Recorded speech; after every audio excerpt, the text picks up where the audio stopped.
Hey guys, what's up? Welcome back sa itong another Sunday vlog. So, ano kayo pumunta na sa inyo? Gusto ba ninyo mainiyuhatan ng kalibutan? Or gusto ba ninyo makuha inyong gusto diri sa kalibutan? Well, posible na nimong mabuhat ka, Kabs.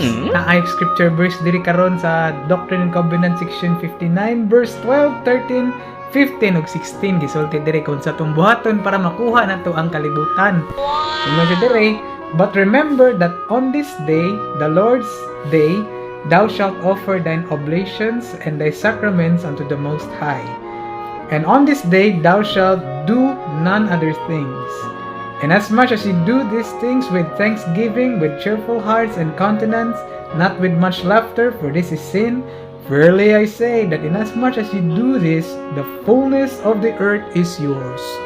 So, diha mga Kabs, musimba ra dita para atong makuha ang gusto nato diri sa kalibutan. Kung kining tanan, mga Kabs, tinuod ni siya. And stay safe.